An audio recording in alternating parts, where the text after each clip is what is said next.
আসসালামু আলাইকুম বন্ধুরা, আশা করি সবাই ভালো আছেন। যুদ্ধবিরতির প্রথম দিনেই লেবাননে ইসরায়েলের ভয়াবহ হামলা, নিহত 254 জন। এই হামলায় আহত হয়েছে আরও 1166 জন। লেবাননের সশস্ত্র গোষ্ঠী হিজবুল্লাহ যুদ্ধবিরতি মেনে ইসরায়েলে হামলা বন্ধ রাখলেও ইসরায়েলি বিমান বাহিনী লেবানন জুড়ে এই ধ্বংসযজ্ঞ চালায়। এদিকে অনিশ্চয়তার মুখে যুদ্ধবিরতি ফের হরমুজ প্রণালী বন্ধ করল ইরান। মার্কিন প্রেসিডেন্ট ডোনাল্ড ট্রাম্পের মধ্যস্থতায় ঘোষিত 2 সপ্তাহের যুদ্ধবিরতি কার্যকর হওয়ার মাত্র কয়েক ঘন্টার মাথায় বড় ধরনের সংকটে পড়েছে ইরান।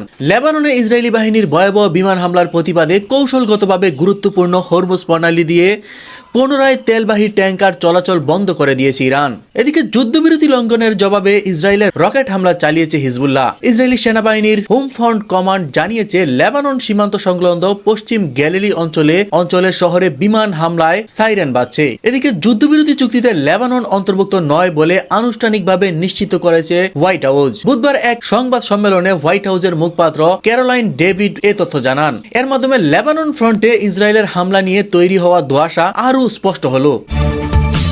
বন্ধুরা, এতক্ষণ শুনছিলেন বড় বড় সংবাদের হেডলাইনগুলো, এখন বিস্তারিত। যুদ্ধবিরতির কথা ছিল শান্তির, কিন্তু লেবানন দেখালো মৃত্যুর মিছিল। যে দিনটিতে লড়াই থামার কথা ছিল, সেই প্রথম দিনেই ইসরায়েলের ভয়াবহ হামলায় কেঁপে উঠল পুরো লেবানন।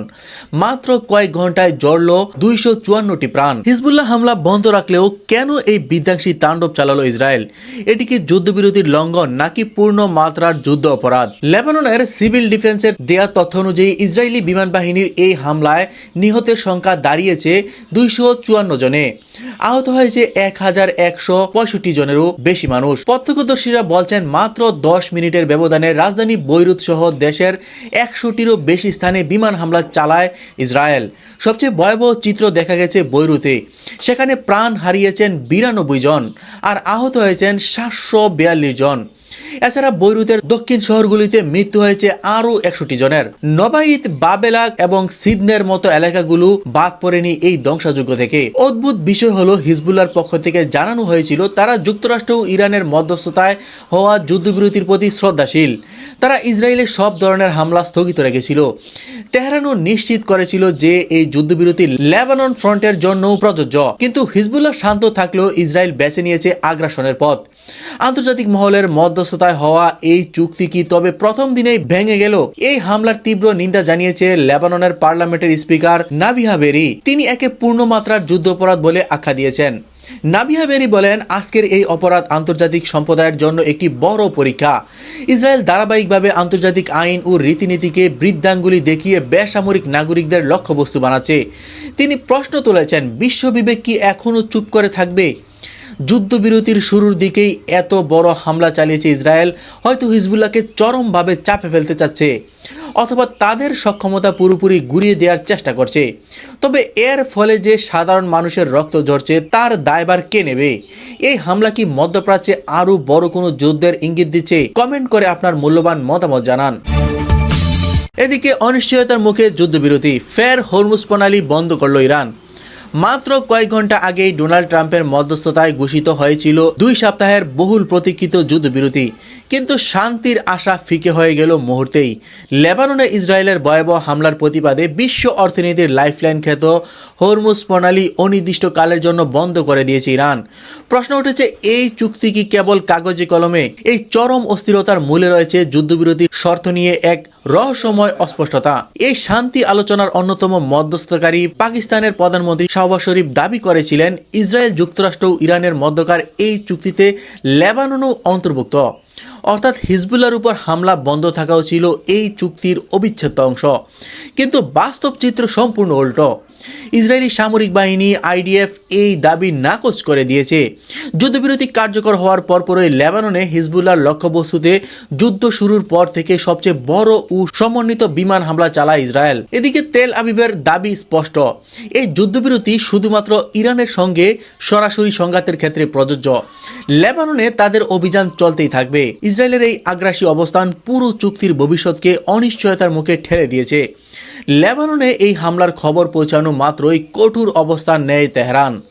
ইরানের আধা সরকারি বার্তা সংস্থা ফার্স নিউজ জানিয়েছে, কৌশলগতভাবে গুরুত্বপূর্ণ হরমুজ প্রণালী দিয়ে পুনরায় তেলবাহী ট্যাঙ্কার চলাচল বন্ধ করে দিয়েছে ইরান। সকালে মাত্র 2টি ট্যাঙ্কার পার হওয়ার অনুমতি পেলেও বর্তমানে সব ধরনের চলাচল স্থগিত। বিশ্বের মোট চাহিদার প্রায় 1/5 তেল এই পথ দিয়েই পরিবাহিত হয়। ফলে ইরান এই পথ বন্ধ করে দেওয়ায় বিশ্ব বাজারে তেলের দামে বড় ধরনের বিস্ফোরণ ঘটার আশঙ্কা তৈরি হয়েছে। যুদ্ধবিরতি কি আদৌ টিকবে, নাকি হরমুজ প্রণালী বন্ধ হওয়ার ফলে শুরু হবে নতুন কোনো বৈশ্বিক যুদ্ধ? আপনার কি মনে হয়, ইসরায়েল কি চুক্তির শর্ত ভঙ্গ করেছে? কমেন্ট করে আপনার মূল্যবান মতামত জানান। এদিকে লেবাননে ইসরায়েলের ভয়াবহ বিমান হামলার জবাবে এবার ইসরায়েলি ভূখণ্ডে বৃষ্টির মতো রকেট ছুড়েছে হিজবুল্লাহ। পশ্চিমা গেলিলিতে এখন কেবলই যুদ্ধের সাইরেন। যে হিজবুল্লাহ সকালে বলেছিল তারা হামলা বন্ধ রাখবে, কেন তারা আবারও রকেট ছুড়তে বাধ্য হলো? আর কেনই বা ইসরায়েল যুদ্ধবিরতির তোয়াক্কা না করে 10 মিনিটে 100টি হামলা চালালো লেবাননে?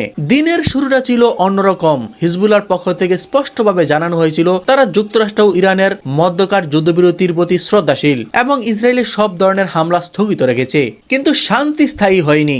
লেবানন জুড়ে ইসরায়েলি বিমান বাহিনীর অভাবনীয় তাণ্ডব শুরু হলে পরিস্থিতি মুহূর্তেই মধ্যে পাল্টে যায়। ইসরায়েলের দাবি নাকচ করে দিয়ে হিজবুল্লাহ আবারও রকেট হামলা শুরু করেছে, যা গেলিলি অঞ্চলের শহরগুলোতে প্রকল্পিত ভূমিকম্পের মতো আঘাত হানছে। হিজবুল্লাহ রকেট হামলার আগে লেবাননে ইসরায়েল যা চালিয়েছে তাকে বিশ্লেষকরা বলছেন নরকীয় ধ্বংসযজ্ঞ। প্রত্যক্ষদর্শীদের মতে মাত্র 10 মিনিটের ব্যবধানে বৈরুত সহ লেবাননের বিভিন্ন প্রান্তে 100টি বিমান হামলা চালানো হয়েছে। এই কয়েক মিনিটের হামলায় নিহত হয়েছেন কয়েকশো মানুষ আর আহত হয়েছেন সহস্রাধিক। বৈরুতের জনবহুল এলাকাগুলোতে ইসরায়েলের এই বিধ্বংসী আক্রমণ পুরো যুদ্ধবিরতির প্রক্রিয়াকে প্রশ্নের মুখে ঠেলে দিয়েছে।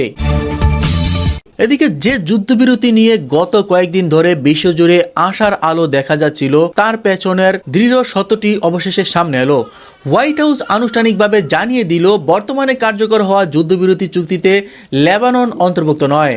অর্থাৎ ইসরায়েল ও ইরানের মধ্যে উত্তেজনা কমার কথা থাকলেও লেবাননের উপর ইসরায়েলি তাণ্ডব থামার কোনো আইনি বাধ্যবাধকতা নেই।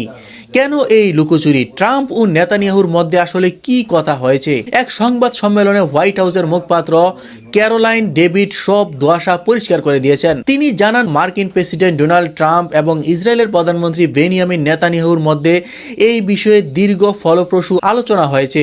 ডেভিড স্পষ্ট করে বলেন, প্রধানমন্ত্রী নেতানিয়াহু এই শান্তি প্রতিক্রিয়ার একজন অত্যন্ত গুরুত্বপূর্ণ অংশীদার এবং তিনি এই যুদ্ধবিরতি প্রচেষ্টাকে সমর্থন করেছেন। সংবাদ সম্মেলনে যখন সাংবাদিকরা প্রশ্ন করেন যে এই চুক্তিতে লেবানন কেন নেই, তখন ডেভিড স্ল্যাডার স্পষ্টভাবে জানান, বর্তমান চুক্তির পরিধিতে লেবানন অন্তর্ভুক্ত নয়। তবে তিনি একটি ছোট আশা জাগিয়ে রেখেছে যে ভবিষ্যতে লেবাননকেও এই কাঠামোর আওতায় আনা যায় কিনা তা নিয়ে আলোচনা হতে পারে। তো বন্ধুরা, সর্বোপরি পরিস্থিতিকে কেন্দ্র করে আপনি ব্যক্তিগতভাবে কি মনে করছেন তা অবশ্যই কমেন্ট করে জানান। তো আজকের মতো বিদায়, দেখা হবে নতুন ভিডিওতে। সে পর্যন্ত সবাই ভালো থাকবেন, সুস্থ থাকবেন এবং চ্যানেলটি সাবস্ক্রাইব করে পাশে থাকার জন্য অনুরোধ করা হলো। ধন্যবাদ।